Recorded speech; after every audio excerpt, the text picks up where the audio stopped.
Hello mga friends ng ka-works, what's up? Karon init yung panahon, no? Magkulo ta. Init mga friends ng ka-works. Karon niya tabi sa utong mga friends ng ka-works. Kini siya nga motor. Kini ato na siyang rehistrohon. Then ayuhon ang iyang side stand kay medyo na bahog na piko. Kayon ang iyang throttle cable di daw kay tuyok.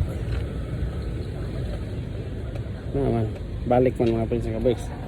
Doon ni kamot unit ang atong ayuhon ka mga friends ng ka-works. Doon ka unit. Ako karon sa putong eskwelahan mga friends ng ka-works natin customer. Kining isa pod side stand, kining isa doon ni ka unit atong ayuhon karon, kining isa side stand, change oil, kayon pinder niya pulihan kayon unsa nang pinder bangag buak. Ayun ang iyang hand grip pulihan gyapon nato ni. Mo siya ang atong mga unit karon ngayuhon mga friends ng ka-works. So ato po na change oil, kini siya medyo na siya aso kini isa ka unit pero atong walaon ng aso ani. Tambalan tani mga friends ng ka-works. See you later. Na mga friends ng ka-works. Tangtang sa tanawan sa kaguba na. Di ba? Kanahan pa kana. Inalhom. Tangtang na ito mga friends ng ka-works. Ito siyang palitan og bago. Yan na mga friends ng ka-works. Drain ta na. Oh. Angin nagit pulihan. Oh. Kuan ni siya be. Murag. Tato doon niwan ako dumdum kung sa bulan na. At since wala ko ni pero yung kuan oil black na kayo. Angin nagit sa pulihan mga friends ng ka-works. Yan rin plug yung nut. Ato na pong na-drain mga friends ng ka-works ng isa ka motor. Pikas motor to. Nagapon yung wheel itom na. Tundulan ka na makaroon ninyo. Itom na gapon.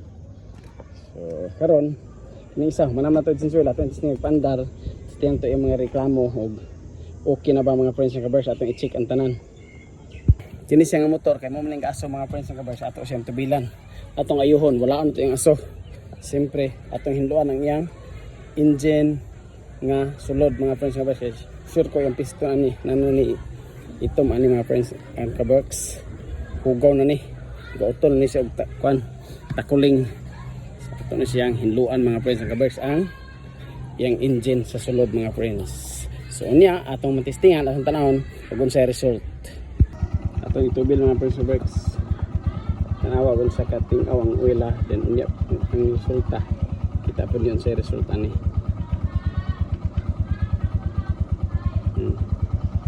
Tingaw kay na iyang oil. Tingaw pa sa oil nga ga-iprito nato sa atong pagkaon. Manatag ayo mga friends ng ka-works sa motor. Bisag singot pa kahit basta magayo palingtong gina basta magtrabaho. Nanapod ni sa atong renew. Magpa-renew sa motor mga friends ng ka-works. Palit ta og atong gamit pinder, spark plug. Kay daot ang spark plug sa motor gapon pulihanan na. Pil po rin hand grip pulihan nato karon gapon na ilang motor mga friends ng ka-works. Ang gaabang ganahan og sakay-sakay. Hello mga friends.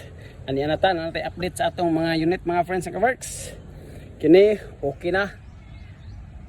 Sakto na siya, gwapo na siya. Gwapo na siya padagan. Then smooth na. Kini pod siya. Okay na siya mga friends ng ka-works. Ang iyang tanan gi-request okay na. Ato nang naayo apan kini ra gyud ang wa nato maayo. Naloko pa nako ang tanan tindahan dinhi sa utong spare motor parts. Walay baligya nga fender na baligya moabutay pa daw kuno na watay kabalo kanu sa moabot kay mingon ra man nga moabutay na pag itaod na to ni guba naman or pwede ra po di na siguro itaod ni og di na itaod ni sitsuro di na itaod okay naman ba di na ako itaod ni guba naman aron og puhon gusto na ipatauran sila na magpataod kay igo na maitaod ni sa gapalitan dayon di ba? So ana lang mga friends ng ka-works okay na ato mga motor kini ang atong duha ka motor duha ka unit merged nagyanihan na to kayo yung spark plug ingon sila nga nganong usahay mo andar usahay dugay mo andar usahay mapalong kayo saan man itom na kayo Kini duha ka motor gyud ang isa pod naon mo gyapon. Gipulihan ako tanan mga friends sa kabars mo ni update sa atong mga motor. So muni akong giayo karon natay progress nakita nga kausaban sa mga unit. Gwapo ug humok na siya pandaron mga friends sa kabars. So thank you for watching. See you next video. Bye.